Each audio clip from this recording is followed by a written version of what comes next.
Hi everybody, my name is Timothy and this is a video about my work for Shadowrun Russia LARP, namely about spirits and mages web application.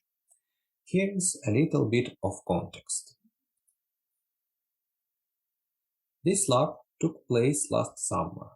It was about a cyberpunk setting and information space was a big part of the game and the models. There were many experimental technical solutions. IT systems are taken from IT report. I will talk about maps and magic, but I'd like to highlight that it was only a small part of the whole IT system. This table contains the main maps and magic subsections, their tasks, and a couple of metrics to give an idea about the subsection size. Spirits is the biggest subsection, which includes admin panel and web application. Let's start from the spirit model. There are two worlds, real and its astral parallel. Mages live in the real world. Spirits live in the astral world and move inside it. A mage can catch a spirit in a totem and move their mind in the spirit body for a limited time and thus walk along the territory of the game. In this case, a mage will get spirit abilities. A mage feels spirits nearby and the mana ocean with audio engine. Each spirit had abilities, hit points, a level of power, and a fraction. There were three main fractions, and each fraction had its own sound. Also, spirits received all the fraction abilities. Each spirit had a route schedule for moving along locations. Mages could catch spirits on their routes. This is a spirit life cycle. Being just created, a spirit has a status not in-game. Then it gets all the spirit properties, abilities, level, fraction, and other, and gets into the game in the status rest in astral. The spirit movement engine starts checking for rest in astral spirit if it is time to follow the route. While moving, the spirit gets the status on route. This one. Meanwhile, a mage can catch the spirit into a totem and this spirit status is in jar. Then the mage can put this spirit on this status suited state. There are three cases when the spirit is able to be taken off. A mage takes it willingly off. This line. 0 hit points case, which causes an immediate take off. This one. Oh, sorry, this one. And an urgent spirit wearing timeout. This one. Depending on the way of taking the spirit off, it might get into the totem or be released.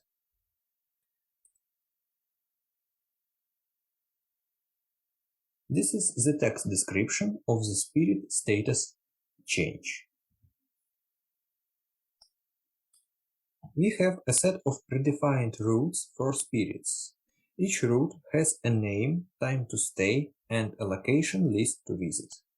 So let's look at Spirits Editor in Live system. Let's go to the Spirits page. First, let's go to Spirits Editor. So this is the list of the spirits which was created during the game. So let's add a new one. Let's name it Spirit 1. So let's find this spirit. This is it. So its status is not in game. So we can Let's install some fraction. Let's make it, let's add some level, hit points. We can add a couple of abilities, and we can assign some root. For example, this one. So we assign this root, and we assign the time when spirit goes to the root, and we see the amount of time spirit will walk by this route. So it will take only 20 minutes, but we can slow the spirit, and then the route will be full for 40 minutes. So when we think we are ready, we can move spirits in the game. Now it is rest in astral. So now movement engine will update the spirit's status when it will be time to move to the road. Next editor is a fraction editor. For example, we can see here we see only the abilities which are available by fractions. We can add new ability, we can remove any ability. So this is the default abilities for these fractions. And next one is a route editor. So we can create a new route. Let's name it new one. Route. This is it. And we need to add some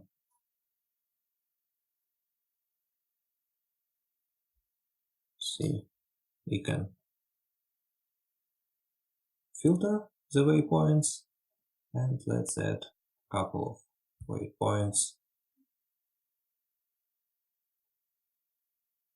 and we can increase the time of the standing on this road.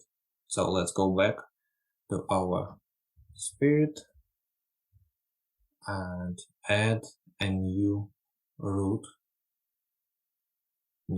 route to it, and it will start this route in 13:05. This is the route for 1 hour movement. So that's it. This is the basics of spirit editing, and let's go back to the presentation. At the current stage, it is clear how to create spirits and make them move along locations. But how is it possible to know what is going on in general? First, you can see the spirit status on the spirit page. It is clearly seen what is happening to it.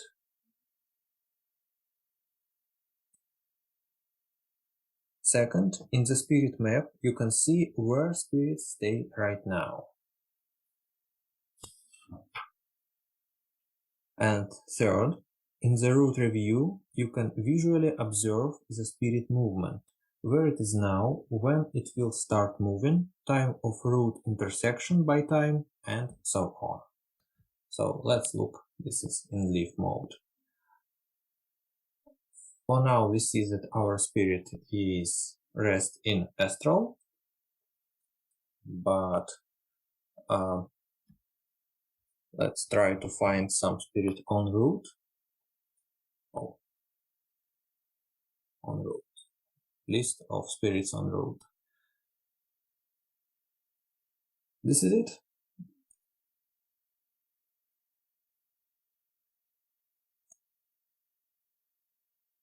And this is the state. Strange behavior. Sorry for that. Seems it's working. So then let's go to the spirit map, and this is the locations and spirits inside it. Oh, disappeared. And let's go to root overview.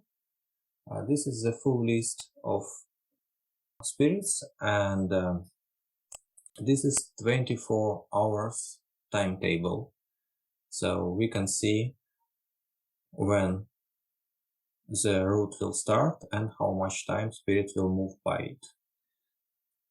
Let's go and find our spirit 1. So this is our new route, and this is the second route to the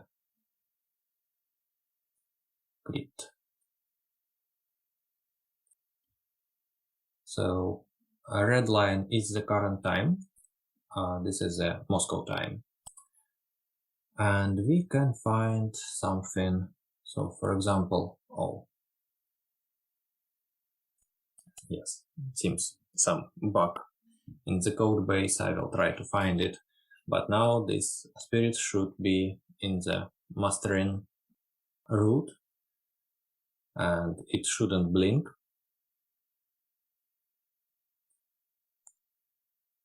But so this is it. This is how it should work. For example, this spirit, it is in totem, so by this reason it can't walk through the route. Let's go back to the presentation. Next, I will talk about Mage's web application. With the help of the web application, a mage could hear the mana ocean and spirits, interact with spirits, and view application action history. Audio scene is a sound view of a character's environment. Audio scene has two channels, background and rotation. Background is continuous. Background plays the mana ocean sounds. Rotations generates a playlist, and if it is not empty, it will play sound sequentially with pauses. Rotation plays spirit sounds. For example, a character visits a location with Kultuk fraction spirit and 2 Sarma fraction spirits. It will make a playlist Kultuk Sarma Sarma. Speaking about inconsistency of audio view and up screen, information on screen is updated immediately as soon as new data is received, while the sound is first played till the end and changed after it. So if you look at the screen and listen to the sound at the same time, you can get an unpleasant inconsistency. But if you don't look at the screen, there is no problem. So this is the aspect to improve in the future. What did a mage do to use the app? They logged in and could do actions, hear the mana ocean, catch and put on spirits, and so on. To investigate a totem, you need to scan its QR and see the spirit properties. In Location Spirit List, you can see the list of spirits of current location. There is a spirit list of the current location in a tab Catch Spirit. Catching process. In main app, it is needed to cast Spirit Catcher spell. A mage will get 3 attempts for catching. Then they need to open the spirit list, select the necessary one, scan an empty totem and get the result if the spirit is caught or not.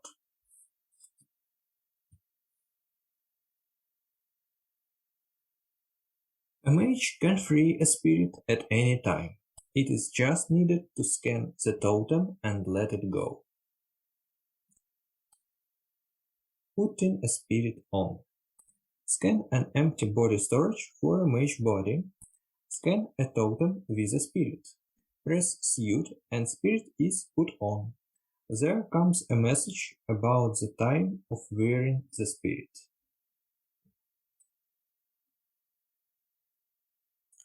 Taking off a spirit is the opposite of putting on. The main part is to scan the body storage with the mage's body. The spirit can be either moved into a totem or can be freed. If the spirit body is destroyed, then the mage initiates emergency return sequence. First, they start an emergency mode and loses all spirit abilities. Since this moment, they has 10 minutes to go to the body storage and return the body. Unfortunately, this feature was added at the last moment. The point is to let a mage free a spirit with a message to be read by administrators. When a mage puts the spirit on, they can get one of the spirit thoughts that it's the message replied by administrators. For some reasons, players didn't want to set spirits free, but some messages were still sent. And finally, the page with action history shows all character actions as well as all spirit messages. Let's come back to the admin panel and see unmentioned tools: character messages, administration messages, and character logs. Back here. So, player messages. This is the list of the players, so I leave only one message as an example here. Other set is a spirit phrase editor. So it's a bit too big for the screen. And this is the place where administrator can enter a new message and set for which character this message. If it is empty, it will be shown to random character. So we can also specify the fraction. So if mage, for example, if mage put on Kultuk fraction spirit, it will get some specific message. And the mark of delivery will say if this message was delivered at least one time. So, and each of the messages should be delivered at one time, as far as I remember. And interesting page from my opinion, it is a character logs. So during the game we have many questions from players, and for investigation of the actions and to understand what happens, I created this page so we can set the character ID and see the logs, how it is saved in internal systems for what users do with some extra information inside it. And under it, we can see the player log. So this is how the player see its actions. So, for example, it can answer many questions. What player try to do if the player tries to catch spirit or put on spirit, and what happens, kind of that. So let's go back to the presentation. So this is just the screenshots of these tools. Next sources contain more LARP information. If you have any questions, please ask them in video comments. I hope these and further videos will be interesting for you. Thank you for your attention.